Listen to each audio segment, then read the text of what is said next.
This is a download from the BBC of the World Football Phone-In, which is broadcast as part of the Up All Night programme on 5 Live on Saturday mornings. Here's the latest edition. And we've brought out the big guns. Tim, Wikipedia, Legendinho, Vickery. Good morning, as ever, back with us. Good morning to you, Mr Jacobs. Hope you enjoyed your time off. We'll speak about what you got up to a little bit later, but what are the topics going on in South America? Of course, Argentina are about to go for gold against Nigeria in Beijing. Yeah, and in fact, Ben, this is a kind of rematch in a way of not only the Olympic final back in 1996 when a terrific Nigeria team beat Argentina to win the gold medal, but also 3 years ago in the World Youth Cup, that's for players of 20 or under. They met in the final. Argentina were victorious on that occasion by 2-1. And that's the same generation, really, who are meeting in a couple of hours' time, because the World Youth Cup is for players of 20 or under. The Olympics is for under 23s with some overage players allowed. So it's the same generation. So there are players on both sides who met in Holland in 2005 when Argentina came up on top 2-1. Both goals conceded by rash, silly penalties given away by the Nigerians. The Nigerians going into this final, they've set a great deal of store by their extra physicality. They're a much bigger, stronger side than the Argentinians. Perhaps one of the key things to this game, Ben, will be, can they keep their defensive discipline against the likes of Messi and Aguero, or will they be undone once more by ill-disciplined, ill-timed tackles in the penalty area or around, giving Riquelme the chance to score with some free kicks? We shall see. Yeah, Luke's on the same page as you as well about it won't be a shock if Argentina do lose to Nigeria. You seem to be forgetting, he says, they beat the Argentine team, I should say, after seeing off Brazil in Atlanta 96. We're also talking Europe as well. It's good morning to Andy Brassell, who's here in London in the studio. What's going on in Europe? It's quite quiet at the moment. It's likely to pick up in the next 10 days or so. We're entering the last 10 days of the transfer window. The seasons are gradually starting. We've already had the kick-off and 2 games in France, first game in Germany last weekend, and we've got Portugal starting up this weekend as well.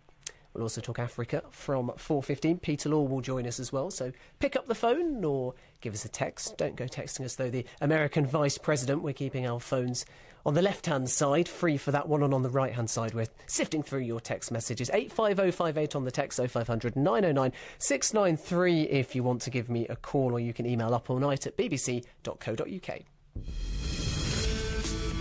On DAB Digital Radio, digital TV, downloads and online. This is 5 Live. 2:31 and Richard Foster has the latest BBC News on 5 Live. Thanks, Ben. Good morning. 4 British people have been killed in a minibus crash in South Africa. 3 of those who died are thought to be a boy of 14, his grandmother and step-grandfather. They were on a safari holiday when the vehicle they were travelling in lost control and overturned. New figures show that the British economy stopped growing between April and June, adding to fears that it could soon be in the verge of recession. It's the first period since 1992 when there hasn't been any economic growth. Gary Glitter's solicitor says the former pop star's conviction for child sex abuse was a travesty of justice and that his client wants to clear his name. Glitter's been told to sign the sex offenders register within 3 days after arriving back in Britain. A government investigation's underway after a private firm lost the personal details of thousands of criminals. The data was loaded onto a memory stick, which then went missing. And Barack Obama supporters will be getting text messages telling them who his running mate will be for the presidential election in November. His Republican rival John McCain will announce his vice presidential candidate next week. Richard, thank you. Good morning. Of course, as well as the World Football Phone-In, we'll be crossing over to Beijing. Diving 14-year-old Tom Daley in action in the preliminaries along with Pete Waterfield. Assuming they qualify, there'll be semi-final action as well. Can the youngster win gold? He's not really seen as a medal prospect, it has to be said. Tim Brabants is out for a second gold in the 500 metres kayak. Boxer James DeGale guaranteed a silver. Remember, he faces Cuba's Emilio Correa in the middleweight final. And as we've already mentioned, it's Argentina-Nigeria in the men's football. With the rest of the sport away from Beijing, here's Nikesh Regani. England have taken the first one-day international against South Africa. Captain Kevin Peterson was the star of the show. Arlo White was at Headingley. Kevin Peterson's golden start as captain continued. His 90 not out was perfectly paced as he and Andrew Flintoff added 158 for the fourth wicket of just 128 balls. They accelerated at the right time, and it was a reassuring sight for England fans to see two major icons working so effectively in tandem. Flintoff made 78. 276 was always going to be a tough target for the tourists under the lights, and Steve Harmison roared back into international one-day cricket with the wicket of Graham Smith in his first over. But with the South Africans making good progress, Peterson brought himself on to bowl in the 28th over, and he soon took the key wickets of de Villiers and Boucher and helped in the run-out of Jacques Kallis for 52. Unlike recent series, England need now to capitalise on a very good start. Before today's game, South Africa officially pulled out of September's Champions Trophy in Pakistan due to safety concerns. Glamorgan have eased to victory in their Pro 40 match against Warwickshire at Sophia Gardens. The Bears, chasing 219 to win, were skittled out for just 88. Meanwhile, Somerset have gone 9 points clear at the top of the LV County Championship after they drew their match away to Hampshire. And a final bit of cricket news, controversial umpire Darryl Hares quit the ICC's elite panel to take up a coaching role in Australia. Manchester United boss Sir Alex Ferguson's come to Wayne Rooney's defence after the striker was criticised for his England performance midweek. Some critics said Rooney was trying too hard and wasn't selfish enough, but Sir Alex says that's not such a bad thing. Well, that's maybe not the biggest crime to have in your life as a footballer. It shows qualities of team ethic. It shows the qualities of unselfish nature, which is terrific to see in footballers, because we're in an era of individual appreciation, how players celebrate goals, the earrings they wear, the tattoos they have. It tells you about the era, the age we're in of need to be seen. So it's refreshing that someone's prepared to sacrifice a lot of that for the team effort, and I think carry on, he will do that. Elsewhere, Blackburn Rovers striker Roque Santa Cruz has signed a new 4-year deal at the club, ending the long-running speculation about his future at Ewood Park. In League One, it finished 2-0 to Brighton in their game at Southend. And in tonight's Super League, Hull have beaten Harlequins by 26 points to 6, and Leeds saw off Wigan 52-16. And Kimi Raikkonen was fastest in the second practice session ahead of the European Grand Prix in Valencia. Lewis Hamilton was well behind in 5th. You can hear Nicky Campbell and Peter Allen every weekday on 5 Live. Are you going to get rid of the red tape? Are you going to allow the police to do what the police should be doing and not be strapped by targets? That's very, very much what we're about. Well, why don't you pay them properly? The rest of the world seems to be saying, we don't like what's going on in your country. Gordon Brown is shedding crocodile tears. No, I'm not talking about Gordon Brown. I'm talking about your country and what you believe. The suffering is externally induced. Oh, I see. It's our fault. Yes. 5 Live Breakfast with Nicky and Sheila Fogarty from 6 a.m. and 5 Live Drive with Peter and Anita Arnand. Afternoons from 4. 5 Live.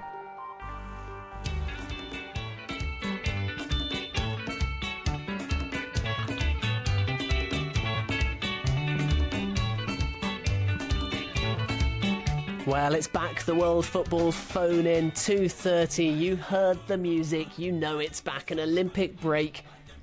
Hope that gets you out of bed if you dozed off, wondering whether or not there'd be a World Football Phone-In. There is. Back with a vengeance after a 2-week break, and we're talking South American and European football, as well as at 4:15 African football. One game going on this morning of note, that's the Olympic men's final. Simon Brotherton's there for 5 Live. Kickoff is at 5 o'clock. We'll speak to Tim about that shortly. So Tim, the Legendinho Wikipedia Vickery, a mouthful, isn't it? But admirable nicknames, it has to be said. He is our South American expert. Andy Brassell's here to talk about Europe as well. And let's start with an issue which crosses over seamlessly, and that's the transfer of Robinho. It seems now, Tim, that Real Madrid do want to let him leave. Well, I don't know. Are there any more things more useless in life than a footballer who doesn't want to play for you? And what Robinho has been angling for this move for some time. I was up watching Brazil train back in June when the Cristiano Ronaldo pursuit started. And it was very clear that he was shaken, totally shaken, I think, by the fact that Real Madrid clearly valued Cristiano Ronaldo much, much, much higher than they value him. He was called up to Brazil's Olympic squad. He's not there. He didn't go. Now, he kind of hid behind Real Madrid for that one, that he was suffering some injury. I tend to think what he was doing there was declaring his willingness to miss the Olympics to try and make himself more attractive to Chelsea, to try and push that move through a little bit more. I know Andy, last time we were in harness, Andy was saying that Real Madrid have quite a strong, now they haven't got Cristiano Ronaldo, they've got quite a strong vested interest in holding on to Robinho for another season. Do you still see it that way, Andy? Well, that's obviously not the way they see it. I think there are a couple of factors that come into this. Firstly, they've not exactly tripped over themselves to offer them the new contract and pay rise that Robinho would make him feel more valued and more of a big star at the Bernabeu.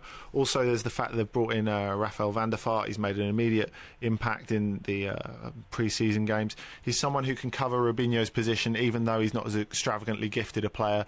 He was vital for Hamburg over the last couple of seasons and been very good for the Dutch team as well.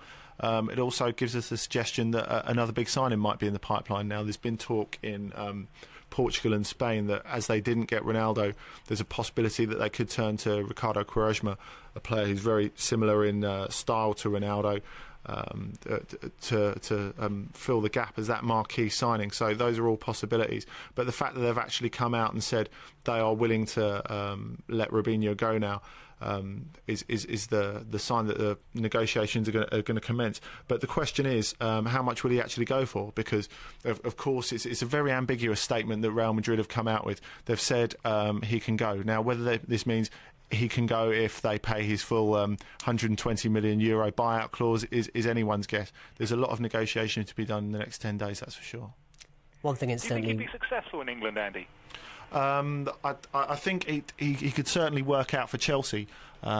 He's something they need, really. Of course, they've got Deco in, but I think they're lacking that bit of flair still. There's that feeling that that's what Scolari really needs to bring to them. But as for, I think there'll certainly be an adaptation period. I think he's a player, and I was thinking this about the Brazilian striker Fred when he was looking close to moving from Lyon in France to Tottenham in the January transfer window. I think Robinho, if he does arrive in the Premier League, is going to have to learn to stay on his feet more. He's a very, very talented player, but someone who looks for fouls a lot. I tend to think that, well, he had a very, very inflated reputation early on in his career with all the Pele comparisons. There was a guy who used to play for Brazil, played a World Cup for Brazil, Casagrande, who's not a bad expert analyser at all, who was saying that he thought Robinho was going to prove to be better than Maradona. Now, Casagrande has had drug problems, and I think he might well have been on the acid when he said that, because, to be better than Maradona, that's really, really labelling someone with a lot to live up to. There was an interesting moment in the recent 0-0 draw between Argentina and Brazil in World Cup qualification a couple of months ago now, where Brazilian TV had a camera trained on Dunga, the coach, and one of the things that he appeared to say to his assistant was that Robinho looked scared, and that's a little bit in keeping with his career so far for Brazil. And Copa America last year, he was declared the player of the tournament. Didn't do a great deal in the final or the semi-final or in a group game when they lost to Mexico, but there were games when they rolled over Chile, who defended very poorly, where he did very, very well indeed. So there's a question mark in my mind against him, not against his ability, which is terrific, a little bit against his temperament. I remember Arrigo Sacchi, the former Italy manager, when he was at Real Madrid and Robinho was struggling early on, saying that Robinho had a problem with self-esteem. So at the moment, for me, in terms of being considered a truly great player, he hasn't quite done enough to win that kind of label just yet. One thing, incidentally, Tim, coming back to your original comment, worse than a player who doesn't want to play for his club is possibly a stand-in presenter. Who knows? Maybe I'm just being harsh. Anyway, good morning to Gary in Belfast, and you want to ask Andy what he thinks about the swap deal between Hamburg and BVB. Yes, Andy, good morning, and thanks for having me on again. Couple of questions. The first one, what do you think about the swap deal that took place this week between Hamburg and Dortmund involving Mohamed Zidane and Mladen Tepic? Who do you think got the best deal out of that? I think that's a tough one. They're both very good players. Petric was outstanding last season, and of course, England fans will remember him for scoring the winning goal at Wembley in the match which immortalised the volley with a brolly. Of course, another link to Dutch football, though, which I know you're a big fan of, Gary. Zidane is undoubtedly a talented player who showed what he's got during the African Cup of Nations, but his career's really stalled since he's come to Hamburg. He was great for Mainz in a vain battle to try and keep them from relegation the season before last, but he didn't manage to impose himself. And it's a Hamburg team, Hamburg squad that's got a lot of quality, but hasn't really had a striker to take them up to the next level into the Champions League and possibly to challenge Bayern Munich. So it's a shame and a bit of a surprise that Zidane didn't manage to impose himself there. Petric has already shown that he's got the taste for the big occasion in the Bundesliga and in international games. So I think Hamburg will be marginally happier with that. But then again, Zidane has shown he's got quality. You get the feeling he can't go on and on and on without proving himself at a big club. Of course, expectations are somewhat lower at Dortmund since there was the sort of financial crash at the start of the decade, where they hugely overspent and got themselves in terrible trouble, almost a sort of Leeds situation in the Bundesliga. So even though they still get terrific support there and crowds of nearly 80,000, there's not the expectation that they're going to go on and get in the Champions League. So in that sort of not a smaller club, but smaller expectations, it might be somewhere where Zidane's thrived, where he's previously failed at both Hamburg and Werder Bremen. Interesting that Petric knowledge could think of like they do for the country, although having watched Hamburg play Bayern München, and I'd play Bayern München at the Allianz Arena. Guerrero did score a goal against the German champions. I think after that he'll be hard to push out of the team. Yeah, well, they're going to need those options, and Guerrero, who I guess is a player that Tim's aware of as well. He had a bit of a bad time at Bayern Munich. He got there very young and struggled to settle. But he has gradually regained his confidence and shown what he's got a bit at Hamburg without truly imposing himself as one of the best strikers in the Bundesliga. But he's certainly improving all the time. How's he thought of in South America, Tim? Well, he's just been banned for six games in World Cup qualification, and that's a long ban. You know, that's a third of the competition, and Peru will really miss him. He's their spearhead. I think he's got a terrific leap on him, but every time I see him, I think he just needs to calm down a little bit. And that was the reason for the six game ban he's picked up. What exactly he said to the referee when Peru were getting absolutely hammered against Uruguay. What exactly he said to the referee, I don't know. But to get a 6-game ban, he really must have said something very colourful indeed. A lot of physical ability, a prodigious leap, a handful for defenders, but I think he needs to calm down. Yeah, Andy, as you know, I'm going to Belgium for a year next month. Oh, really? And I was wondering if you think Belgium is a country to watch out for in the next few years, with players like Dembele, who's wanted by a couple of Italian clubs, Roma and Juventus, Bocagnoli, who Spurs and Newcastle want to Suter, who made his debut against the Germans, and the Standard Liège trio, of course. Do you think Belgium could maybe be a surprise team like Croatia have been in the last few years? I think that's a possibility. I mean, everyone's been saying in the last couple of years, what on earth's happened to Belgian football? Remembering the great players from the 80s and 90s, of course, Enzo Schifo. But I think they can take a lot of heart from the Olympics. The fact that a lot of players, young players, who've gone there, of course, Moussa Dembele, as you mentioned, the AZ Alkmaar player, who's a lot of potential. Had an excellent quarter-final against Italy. He's someone who Real Madrid have looked at in the past. He's someone who can impose himself. It wouldn't be a surprise either to see Marouane Fellaini, for example, turn up in the Premier League. I know Everton have got strong interest in him. So definitely they've got a lot of things to look forward to. Of course, Vincent Kompany, who has just joined Manchester City today. So they've got a lot of players under 25, and hopefully they can develop as a unit, and Belgium can start doing something again. Gary, thanks very much for your call indeed. Yeah, Vincent Kompany joining Manchester City for an undisclosed fee, one of Belgium's best central defenders. Borough in Sheffield, good morning. Good morning, hi. I had 2 questions for Tim. Yes, you want to talk Chile? Yes, I saw the friendly game against Turkey. I'm a Turkish football supporter, and I was very surprised and impressed by what they had to offer in that game. And I was wondering what you thought their chances of qualification in the South American qualification campaign was, because I know they're ahead of Brazil at the moment. That's right, and their next game, September the 7th, make a note for this if you can see this on English TV, Chile against Brazil in Santiago, and what a game that's going to be. Chile are usually strong in Santiago. Chile got a very interesting coach. Marcelo Bielsa is an Argentinian. He was the boss of Argentina in the 2002 World Cup, which really didn't go for them, but they were wonderful in qualification.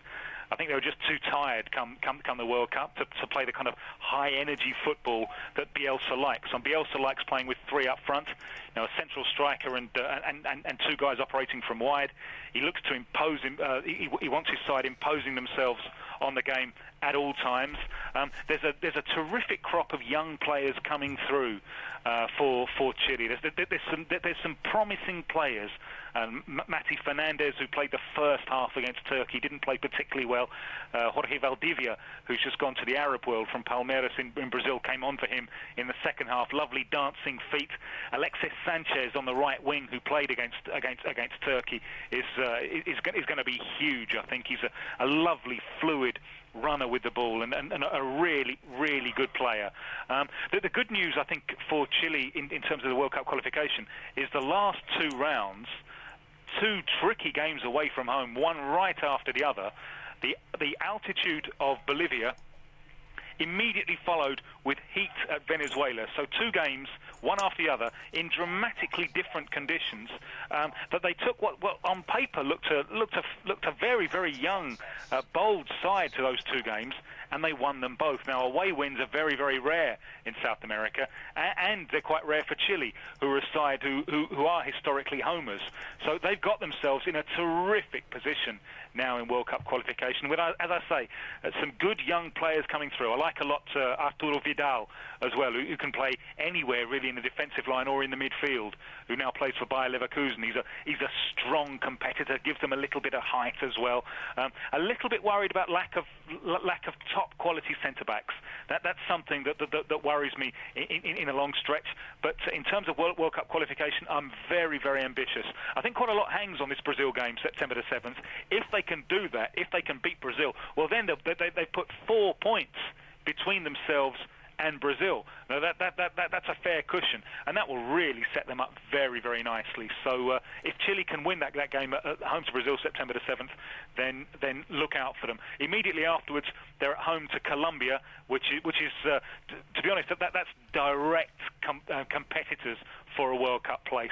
So 2 absolutely vital games for them, and if they can get 4 points, that's terrific. If they can get 6 points, then you really would have thought they're on their way to the World Cup. James in Holland, sorry to keep you waiting. Good morning. You want to know what happened to some of the Brazilian players from yesteryear?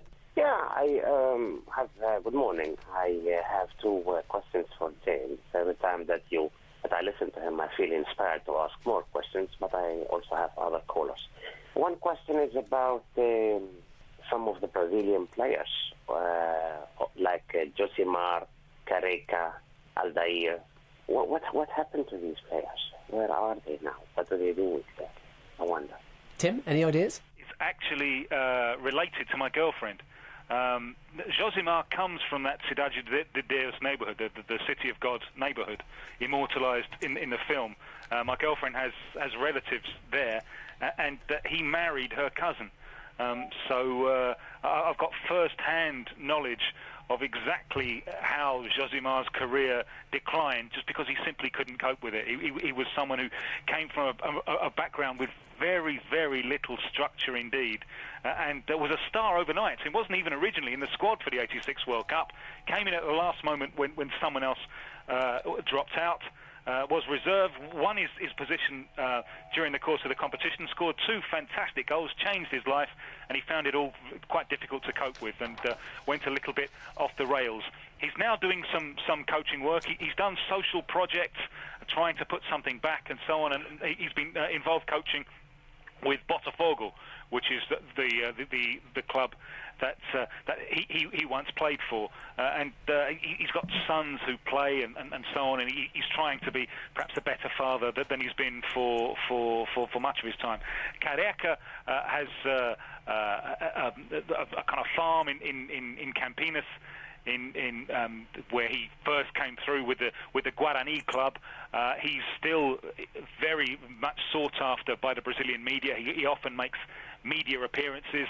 I always think it's such a shame, that Careca, as a young man, wasn't fit for the 1982 World Cup to be the centre forward in that team. And Careca played 86 and he played 90.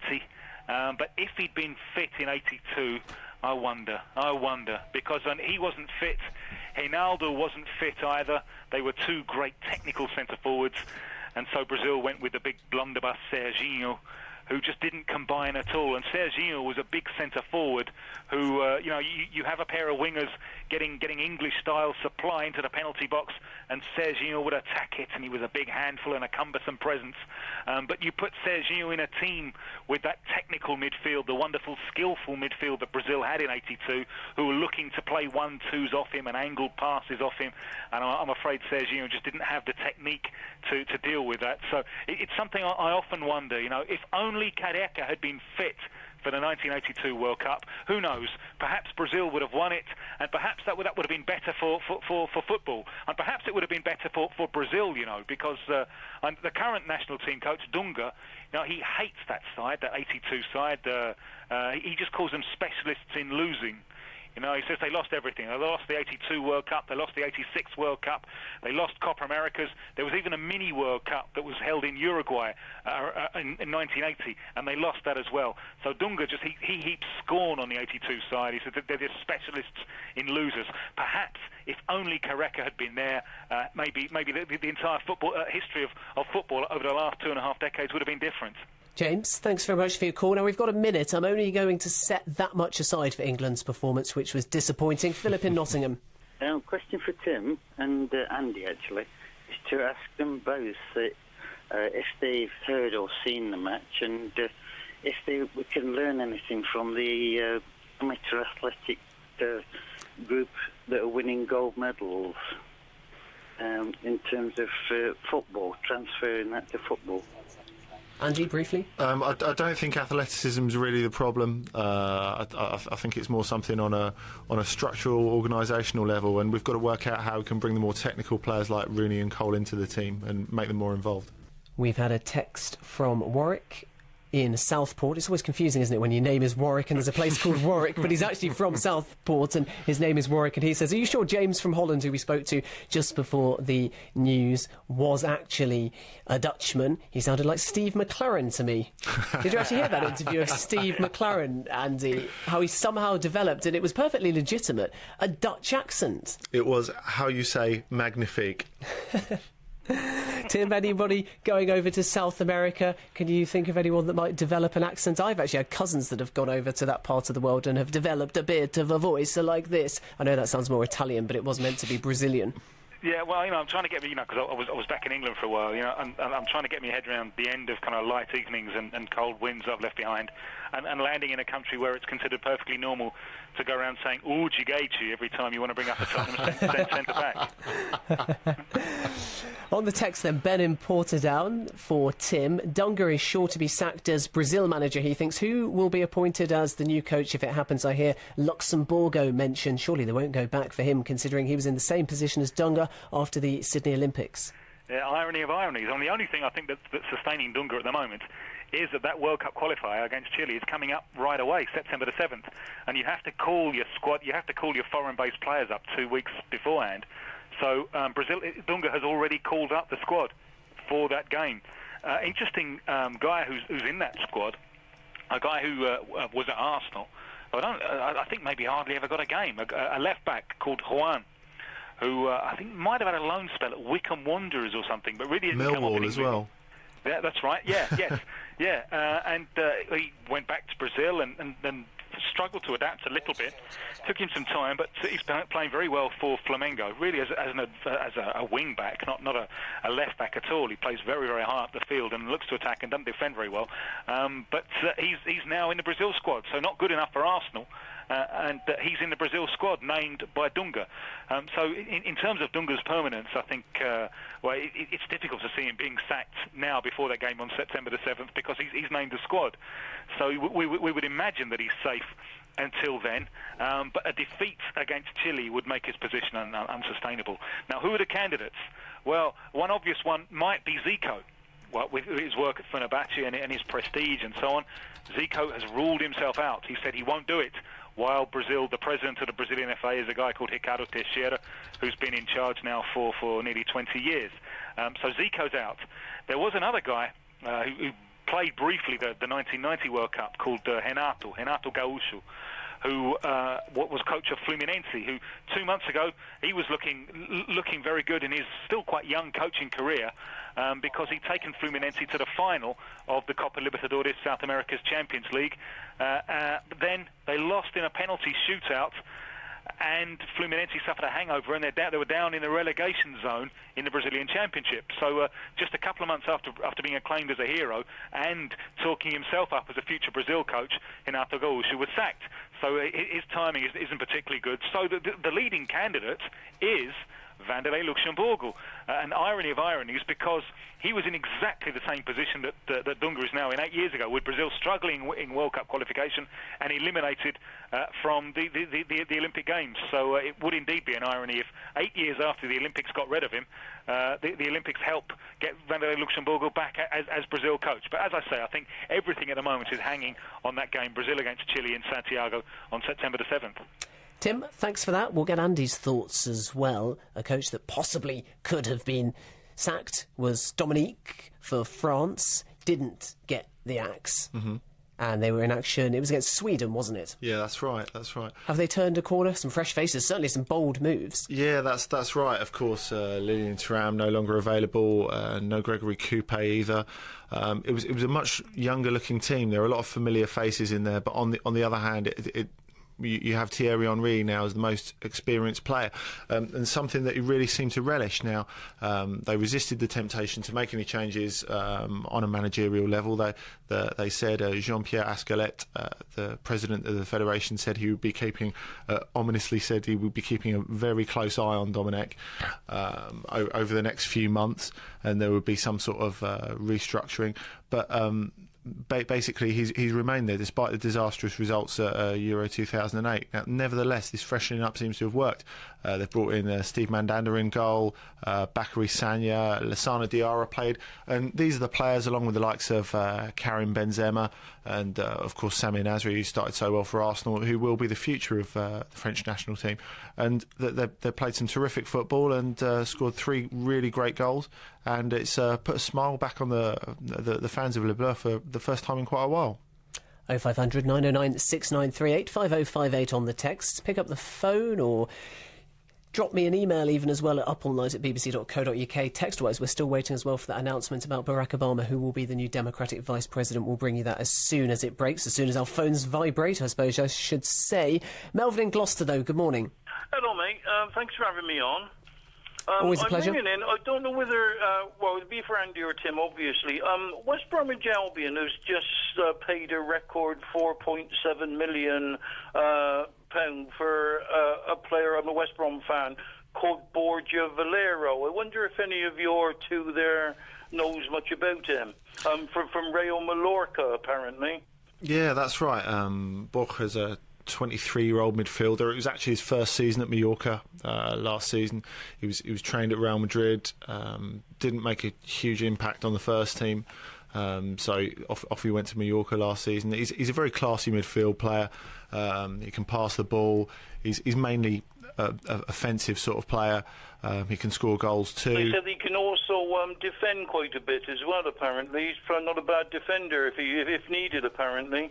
Yeah, I mean he's been used in midfield all the time for Mallorca. Of course, he can cover, and that'll be useful in the English game where you need more box-to-box midfielders. Yeah, he may be a good player for us. like, you know. Yeah, he's still relatively inexperienced with only that season in the league bit behind him. But West Brom did have a lot of competition to get him.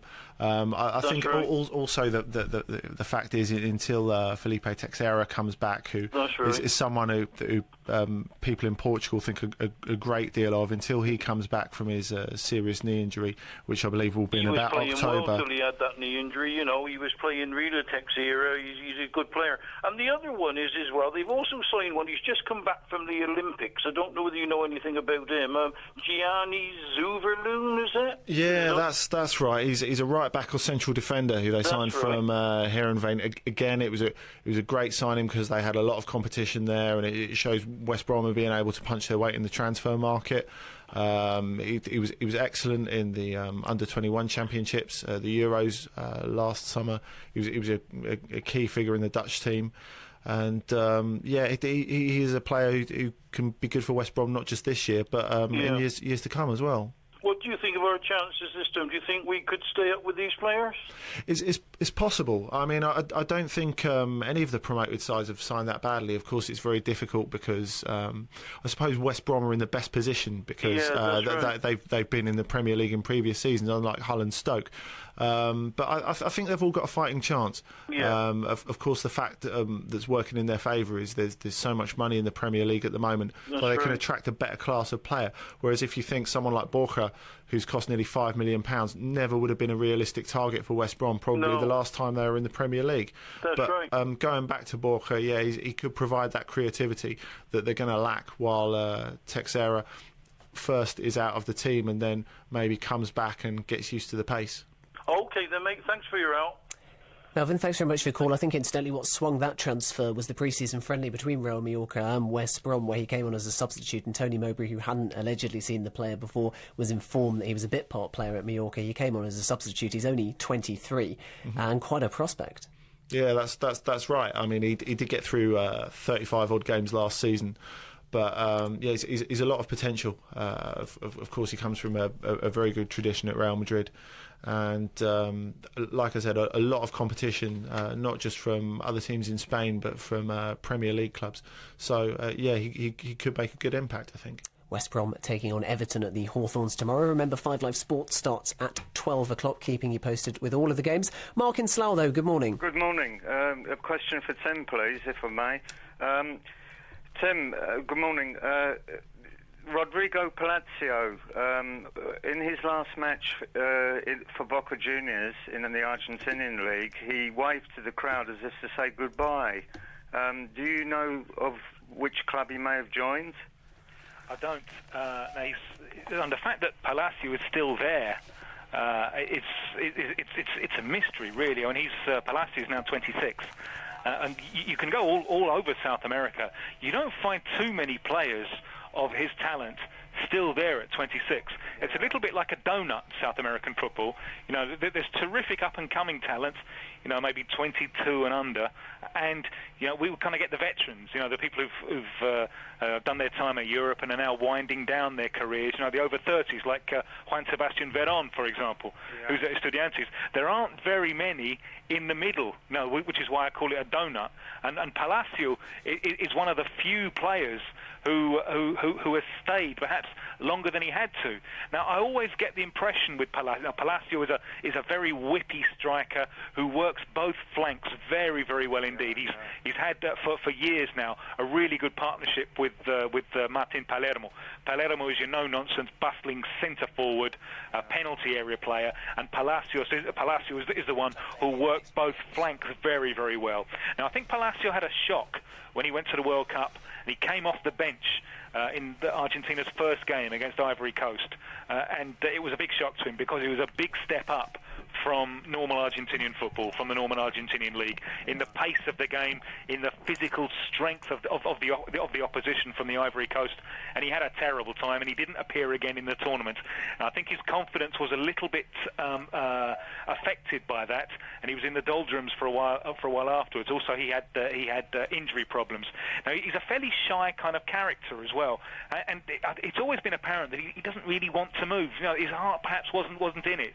You know, he's happy there at Boca Juniors. He's earning well enough. He could earn much more in Europe, but he was kind of happy there and perhaps scared of making the move and not quite being up to it. Well, what's happened just in the last couple of weeks, when the Argentinian season has been just kicked off, Boca have revealed a player of fairly similar characteristics, a young player called Ricardo Noir, who looks very interesting indeed, in the same kind of mould as Palacio. If I was a buying club, I would be a little bit worried, because my worry would be, does he really want to be here? Or, is he being pushed by the fact that Boca Juniors want to cash in on him? But, left to himself, I think he wouldn't mind spending his entire career at Boca Juniors. So, from the point of view of any club buying him, I would be a little bit worried about whether his heart is really in it, or whether it's something that he's being forced into a little bit against his will. You've been listening to a download of the World Football Phone-In from Up All Night at BBC Radio 5 Live. You can put your questions live on Saturday mornings from 2:30am to 4am, or you can email us at upallnight@bbc.co.uk. That's upallnight, all one word, at bbc.co.uk.